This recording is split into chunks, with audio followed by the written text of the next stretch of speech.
I received her letter on the very day the funeral ended. Everyone was busy arguing over who would get the antique set, who would take the diamond necklace she used to wear every Thanksgiving.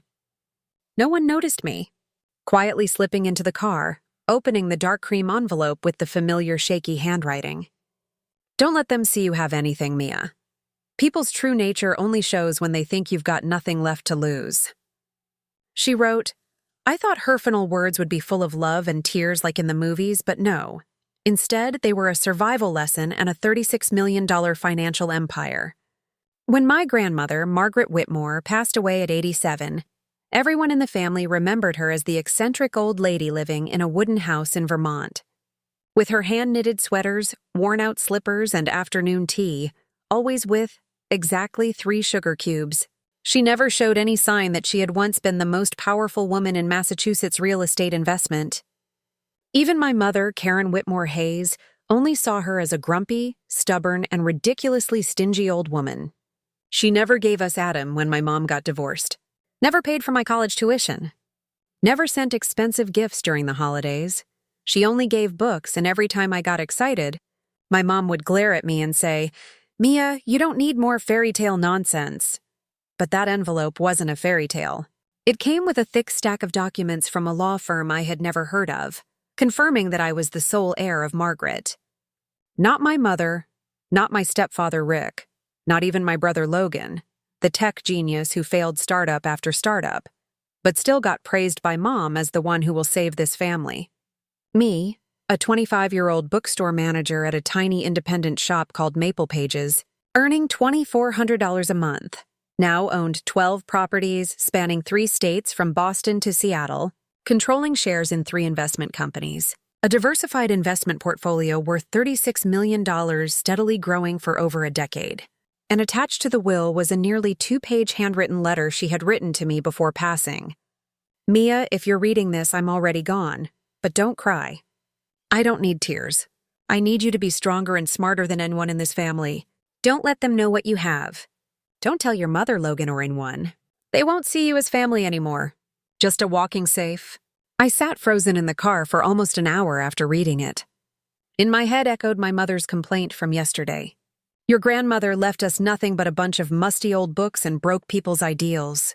I almost laughed. That musty smell could now buy her entire neighborhood twice. But I didn't say a word. I didn't argue. I didn't flaunt. I chose silence. From that day on, I started living a double life. I still worked at Maple Pages, still made coffee every morning, restocked shelves, answered questions about Murakami books. I still lived in the tiny apartment upstairs. And no one knew I owned the entire building, plus the 3 houses next door. I let everyone believe I was still struggling. Still, poor Mia. My mother pied me even more. Sweet Mia is too kind, but doesn't have a clue about life. She'd tell the neighbors every time I visited. They thought I was weak, naive, poor, and easy to manipulate. I let them think that. Every time Logan posted pictures of his vacation in Cabo with a caption, "A fresh start for my next startup," I quietly smiled. One of the investment accounts I'd just reviewed the monthly budget for had acquired a small tech company. The very one he didn't know had gone bankrupt. 6 months ago, every time my mom called to complain about gas prices, electricity bills, and then vaguely hinted, "Mia, have you saved a bit?" "I want to buy Logan a new laptop so he can start again," I reminded myself. Not yet. I'm not here for revenge. I'm here for the right moment. Because, as my grandmother once said, true power isn't about how much money you have. It's about when you choose to let others know you have it. On Monday morning, I made myself a latte with Maple Pages' squeaky old coffee machine, poured it into a chipped ceramic mug, and walked back to the front counter. The electricity bill was barely clipped to the notice board, faded from the sunlight streaming through the dusty window. I stood there holding the inventory notebook, pretending to be lost in numbers. Just your typical bookstore manager juggling to keep her beloved but fragile job afloat. No one knew that. Right above, this old bookstore was my apartment redesigned into a discreet meeting room where I had once signed a $2,300,000 contract to acquire a commercial property in downtown Boston. No one knew that the same computer I used to check inventory was also where I monitored the global investment portfolios of Carter Holdings. One of the shell companies I set up under the name Margaret Legacy Trust, a name old-fashioned enough to raise no suspicion. And of course, no one suspected that I was the CEO, the one with full control over more than $25 million in actively managed assets each day. "Me is sweet but foolish," my mother would say every time I declined an invitation to family gatherings, where all eyes would inevitably be on Logan, the 22-year-old genius little brother who still couldn't land a stable job. Logan had failed 2 rounds of fundraising, burned through over $300,000 of Mom's investment. Yet she still praised him like he was the reincarnation of Steve Jobs. "Logan just needs a little more time," she'd say. "He has vision. He's not like the rest." And me, I graduated with honors in economics from Tufts University. I paid for all of it through scholarships and juggling 3 part-time jobs every semester. But no one in the family remembers that. All they see is that I work at a bookstore and drive an old 2009 Ford Focus. Once at a party celebrating Logan's fresh new startup, his 3rd attempt, really, my mom pulled me aside, giving me a disappointed once-over. "Mia, you should at least wear a little makeup." Serena, Aunt Linda's daughter. She's just a secretary, but dresses like a CEO. I just smirked, thinking back to that very morning when I'd approved the acquisition of our 8th commercial building in Chicago's financial district. I didn't need to dress like a CEO. I was the CEO. Sometimes I wondered if they were truly blind, or if they were just deliberately choosing not to see me, as if I were a shadow in the grand story they believed Logan was the main character of. One Friday afternoon, my mom called, her voice unusually cheerful. "Mia, this weekend, Logan's presenting a new idea for a pet connection app. We're throwing a little party. I've invited a few influential people in tech. Make sure you dress nicely, okay?" I pressed my lips together, mentally counting the 3 tech companies I held controlling shares in, one of which had just declined Logan's pitch for funding last week. "I'll stop by. Don't be late like last time." You made me look bad. I hung up, took a deep breath, and opened my laptop. In 10 minutes, I finished reviewing the weekly report from Trident Financial, the finance firm under the holding group I manage. One line stood out. Hayes family, rising debt, poor credit, 2 new loans approved in the past month. Hayes family, that's my parents. They had mortgaged the house again, and I, through layers of shell companies, was the one who had acquired that loan. I didn't need threats. I just watched. One evening after work, I stopped by my mom's house, the red brick home in Newton's pricey neighborhood. Inside, the chandelier was still bright. The dinner table laid with imported cheese, Italian wine, and Logan sat with his legs up on the sofa, enthusiastically pitching to a group of potential investors about an app. Thatlet's cats pick their food using scent sensors. My mom looked down at me from the stairs, shaking her head.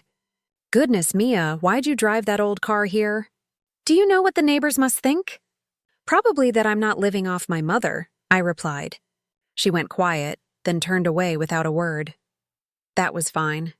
I didn't need praise from someone who had spent a lifetime subtly cutting me down with words wrapped in velvet. And Logan, after that party, asked for another $80,000 to complete the beta version.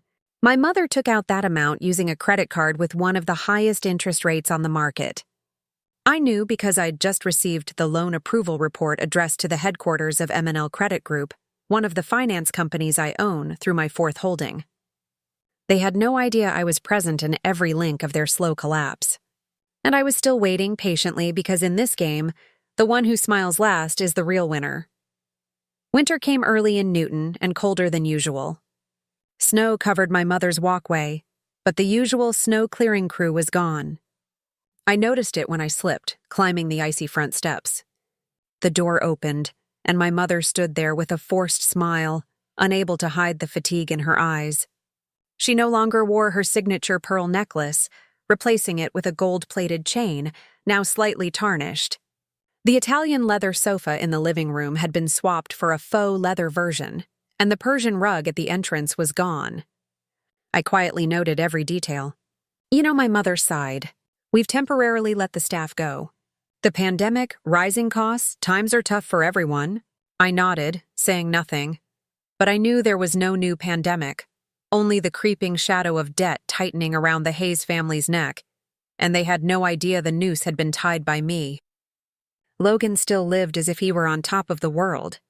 Just 3 weeks after my mother quietly sold her old engagement ring to pay the electric bill, Logan drove a brand new Tesla Model X to the bookstore where I worked.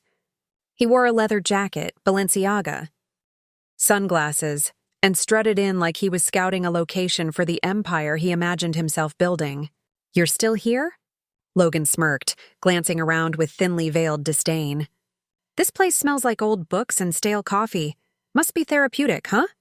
I gave a soft smile. "Very therapeutic. And you, that app. The one where cats order their own food? Still going well?"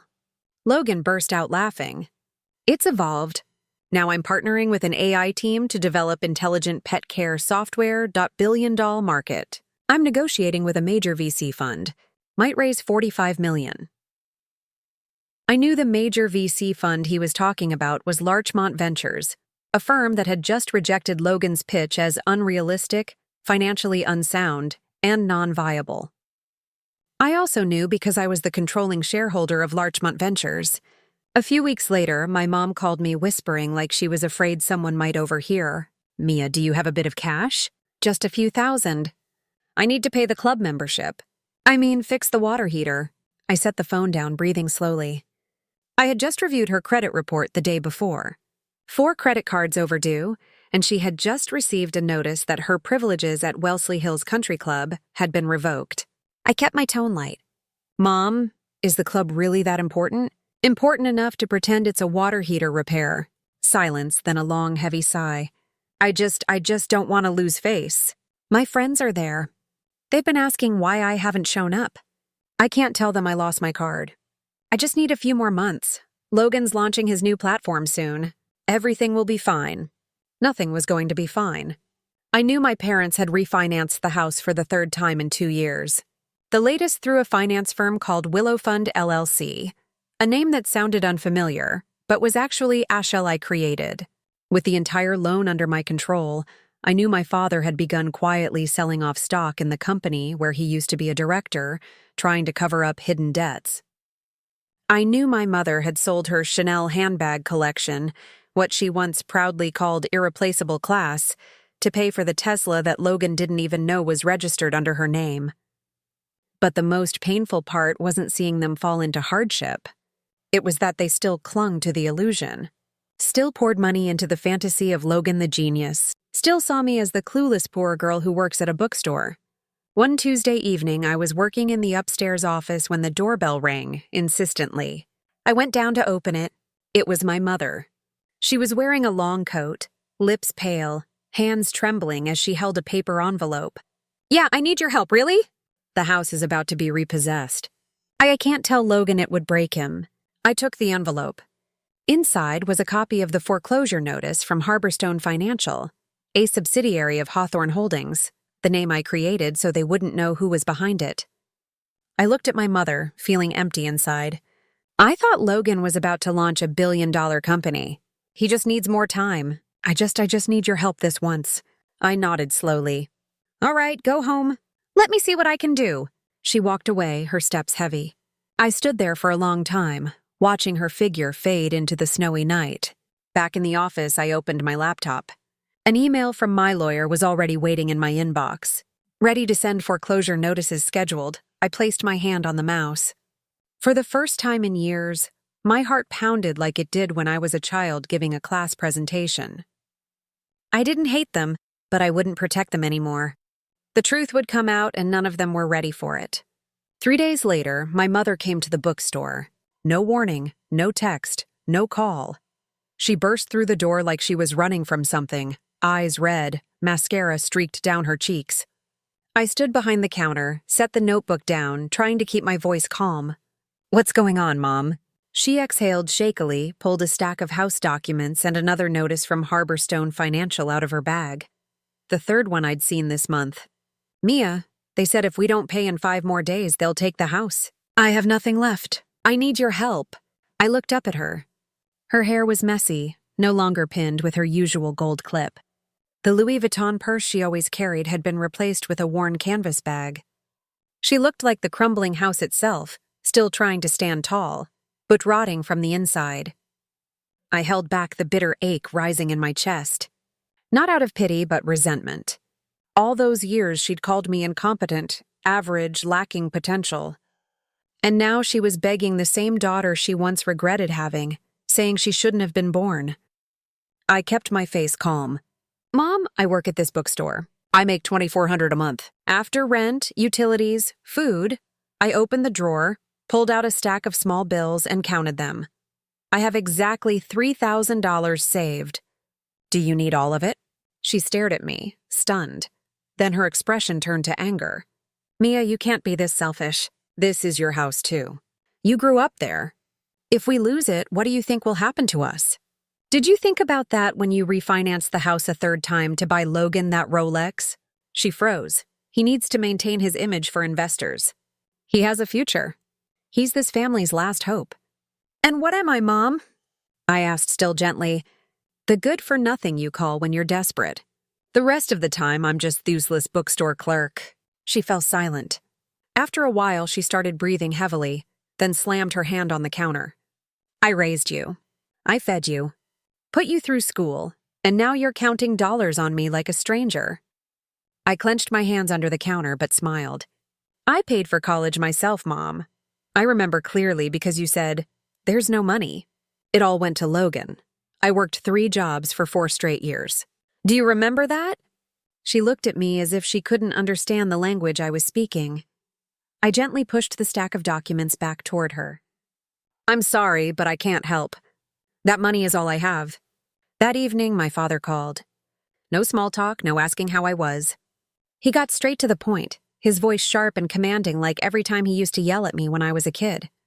Mia, your mother said you refused to help. Do you have any idea this family is on the brink?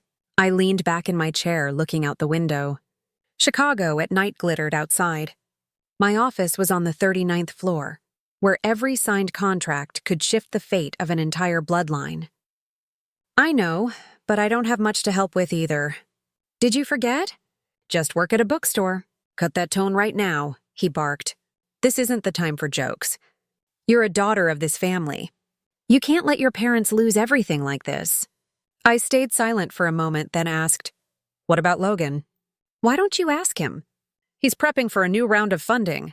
He needs to keep up appearances. Sweetheart, you don't understand. This world is harsh, especially for young men. Logan has to maintain his image. I let out a soft, steel-legged laugh. And women, they don't need to maintain anything. My father didn't answer. A minute later, his voice dropped heavy. If you won't help, then from now on, you're no longer my daughter. I sat still, quietly ended the call. Not a single tear.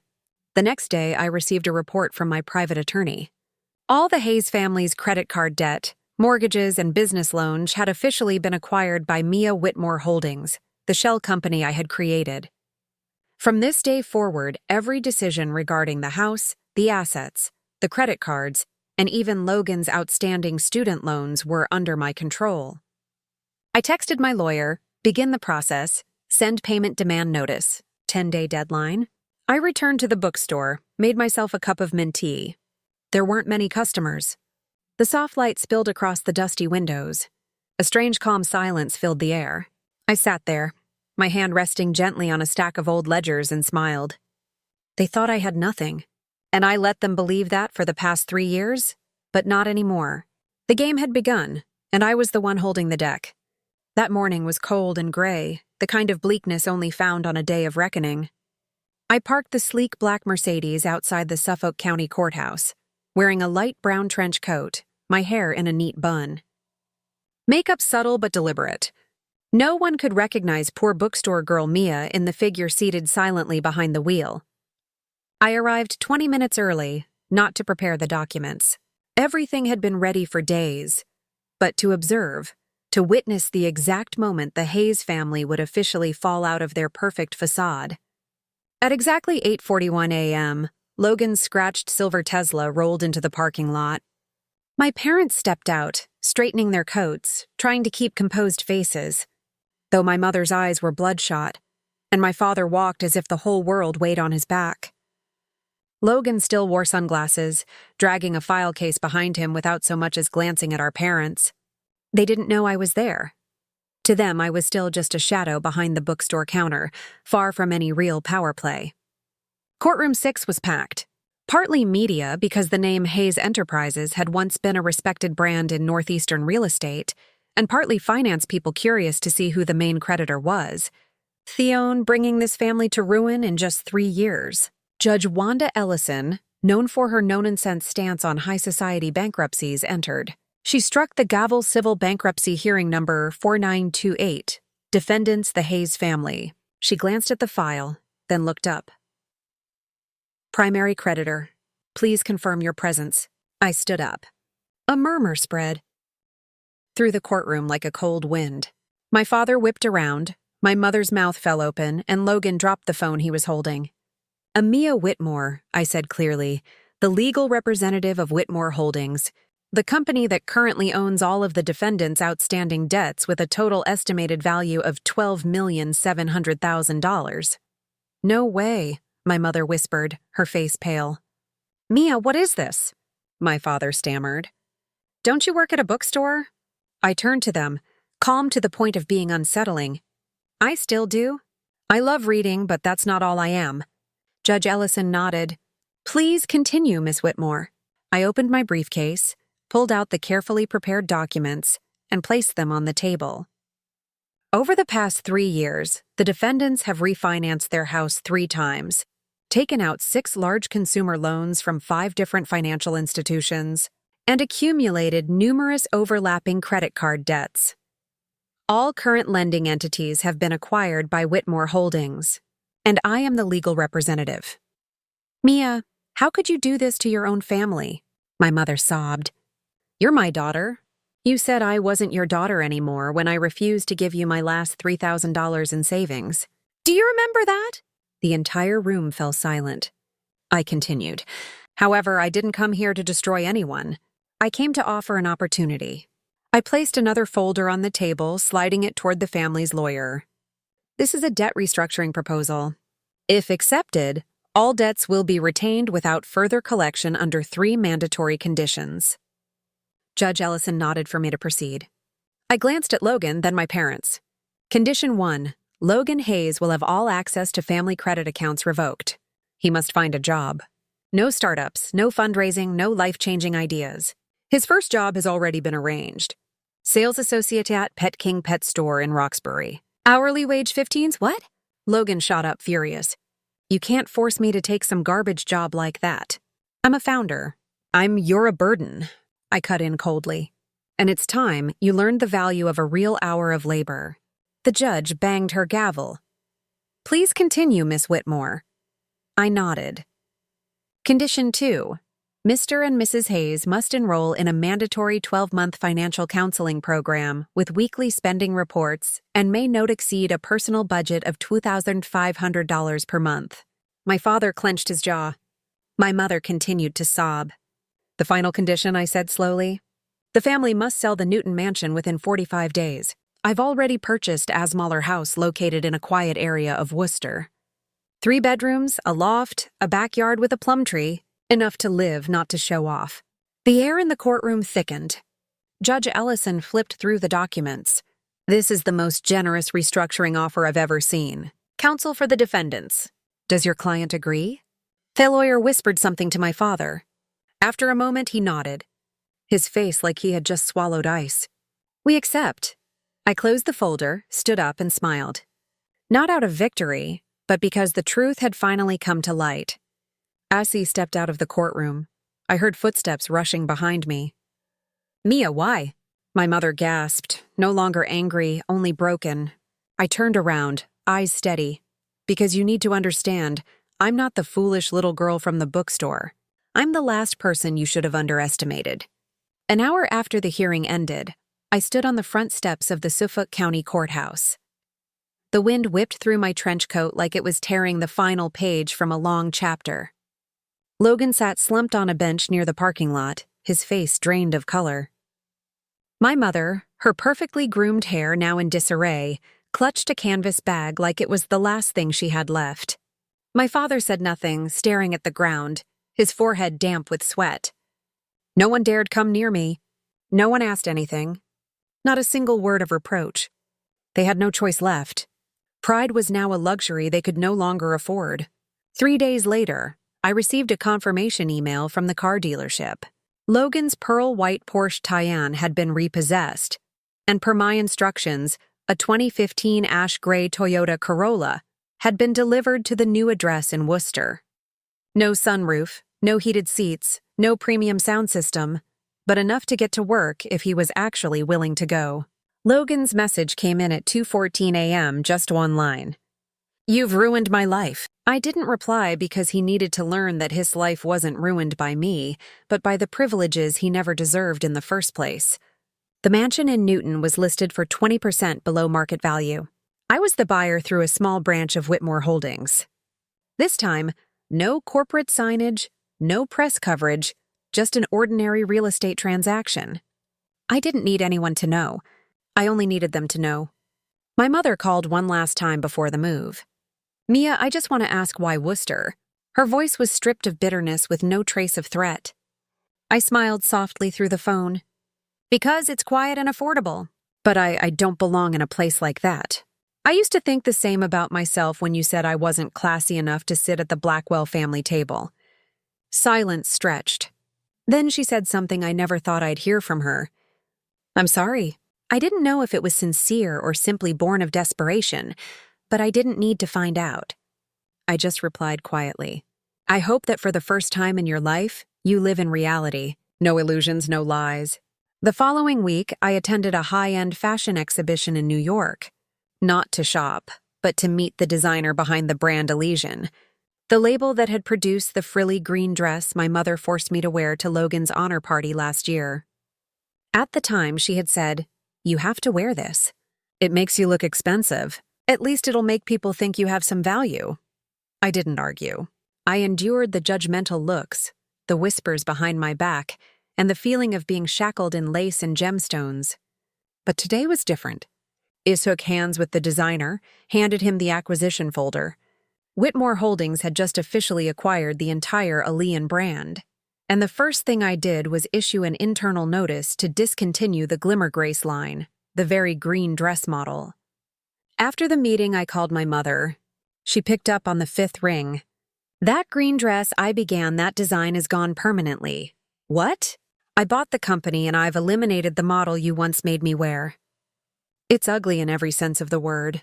"Mia, did you do this to get back at me?" "No, I did it to end an era. One where I had to endure humiliation in the name of family love." She went silent. I hung up, not needing a response. Over the next 3 months, I received regular reports from the financial oversight firm managing the Hayes family. Logan lasted 2 weeks at his job before quitting, citing a toxic work environment. My father attempted to apply for an emergency loan from another bank, but was denied because Whitmore Holdings had already flagged his credit as high risk. My mother unexpectedly became a gardener. For the first time in her life, she pulled weeds with her own hands instead of pressing a button to call the staff. I didn't intervene anymore. I had done my part. The rest was their choice. One Saturday afternoon, I returned to the bookstore. Not as the employee, but as the actual owner. I placed the old photo frame of me and Grandma Margaret in the center of the table. Behind it, a white curtain gently swaying. I sat down, held a cup of tea, and closed my eyes. No more anger, no more pain, just a quiet sense of peace slowly spreading in my chest. My grandmother once said, "True strength doesn't lie in revenge. It lies in knowing when to let go." Today, I fully understood that. 3 months after the trial, spring began to touch Boston. The first flowers bloomed along Commonwealth Avenue. But the real change, the slow and silent shift, was not in the parks or sidewalks, but deep inside a small house in the suburbs of Worcester. I sat in my high-rise office, 39th floor of the Whitmore Executive Tower, looking at a screen filled with data from the Financial Oversight Department. The March report on the Hayes family had arrived, and for the first time, I paused at every line: financial status, stable, weekly spending, under the regulated threshold. I attended all 12 financial counseling sessions at the Franklin Center. I didn't believe it right away. I had to call to confirm with the program manager. She gave a small smile. "Mrs. Hayes is the first to arrive every morning." Always sits in the front row, takes detailed notes, and Mr. Hayes. He doesn't say much, but always brings a small ledger, records every single expense. They're genuinely serious. He sat still for a moment. And Logan, according to the HR report from Pet King Roxbury, he had worked for 7 consecutive weeks without missing a shift. For the first time in his life, he was living off his own wages. Logan is very quiet now, the store manager wrote in an email. He seems to still be adjusting, but he doesn't complain. He does his job on time. Gone was the arrogant heir who once stepped out of a Porsche talking about AI and billion-dollar visions. Maybe for the first time in his life, Logan was really living. That afternoon, I didn't attend the executive board meeting like usual. I stayed in my office and asked Sarah, my personal assistant, to bring in a wooden box. The box was small, old with a bronze lock that had darkened over time. I opened it and took out a faded photo. Grandma Margaret and me standing in front of the bookstore when I was 14. She was smiling, her hand on my shoulder, eyes saying, "You'll be stronger than I ever was." I had kept that photo for 11 years, carried it through 3 apartments, 2 states, and dozens of moments when I wanted to throw it away. But I never dared to. Today, I didn't just look at the photo. I saw myself in it. I remembered the early days when she taught me how to keep expense records with a fountain pen. I remembered how she patiently explained what stocks were using corn kernels in a tin can. I remembered the winter night she held me while my mother scolded me for learning useless things and said something I would never forget. "Mia, don't be afraid when people look down on you. They only do that because they don't know how easily you could make the whole world bow someday." I placed the photo on the desk next to my laptop, and the folder gently without tears but with a storm of emotions inside. That weekend I went to Worcester. I didn't announce it. I parked 5 houses away from my mother's, then walked. The small house, painted white, had the plum tree in the front yard just as I'd arranged. No big gate, no statues, stone fountains, or chandeliers. Just a home, a real home. I saw my father cleaning the windows. No longer a manager, no tie, just an older man bending down to live a life without illusions. My mother was mowing the lawn, hair tied neatly, wearing rubber gloves. I didn't walk up. I just stood from afar for a few minutes, long enough to see they were trying. That night, back in Boston, I wrote a line in my digital journal, a habit I'd kept since my grandmother passed. The greatest strength doesn't lie in wealth, but in how we choose the moment to reveal it. She was right. I didn't need to make them suffer. I just needed to let the truth do its job. I didn't retaliate. I offered an opportunity. Whether they chose to start over or keep falling was up to them. The next day, I went to Maple Pages, the old bookstore I had kept untouched. I never renovated it too much. Never hung a corporate-owned sign. It was where I grew up. A living memory. Sarah texted me, "Are you sure you want to keep this store? It doesn't make a profit." I replied, "I don't need it to be profitable. I need it to remind me where I started." In the afternoon, a young customer around 15 years old came in looking for books on investing. Asked, "Do you think an average person can become wealthy?" I smiled, bent down, and handed him The Millionaire Next Door. "Not only can they should."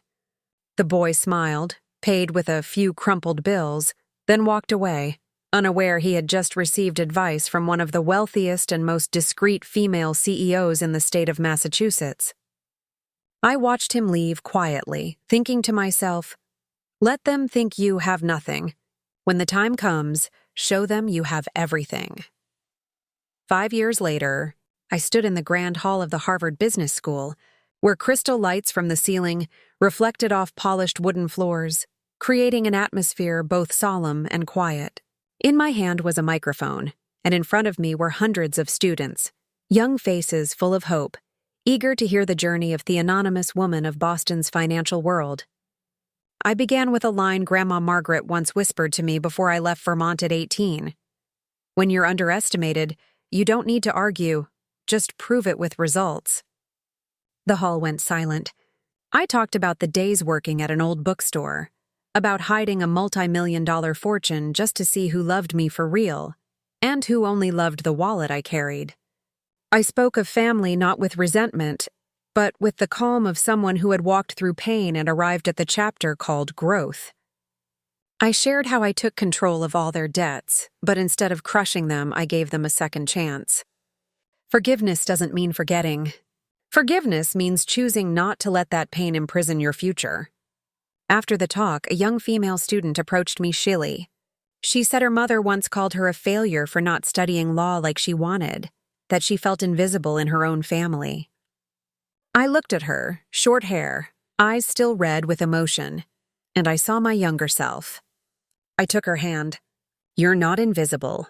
You're just waiting for your moment to shine. And when it comes, don't apologize for shining too brightly." My parents' house in Worcester is different now. Not luxurious, not grand, but comfortable and warm. I still visit every few weeks. Not out of obligation, but because I choose to. My mother now volunteers at the local church. And my father, he unexpectedly found joy in growing organic vegetables, and always sends me bundles of lettuce with a scribbled note, "Homegrown, truly organic, Logan." Works for a nonprofit organization that supports startup initiatives for underprivileged youth. Once said to me one evening in our mother's kitchen, "I used to think money was power, but it turns out it's just a tool. The one holding it is what matters." I just nodded, saying nothing, because I knew he had finally understood something it took me nearly a lifetime to learn. Maple Pages remains open every day, now with a small cafe in the back left corner and a bookshelf labeled free if you need it more than I do.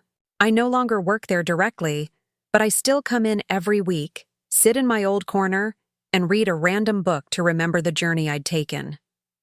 On the center wall, I've hung a photo of me and Grandma Margaret, next to a small plaque that reads, "True strength doesn't lie in wealth, but in how we choose to reveal our dignity." Now, I no longer live in two worlds. I don't have to hide, and I don't need to flaunt. I am Mia Whitmore, the woman once deemed unremarkable, once overlooked by her own family, once drowned in the false glow of someone else's spotlight, and now I am the keeper of my own light. Sometimes late at night when the city is quiet, and only a few skyscraper lights flicker in the dark, I sit on the balcony of my apartment, sip a cup of mint tea, and whisper a silent thank you to the past. Thank you for not believing in me. Thank you for underestimating me. Because of that, I learned to believe in myself without anyone's permission. And if you, the one reading this, have ever been told you're not enough, remember this. Your silence today may be the loudest echo of tomorrow. Be patient.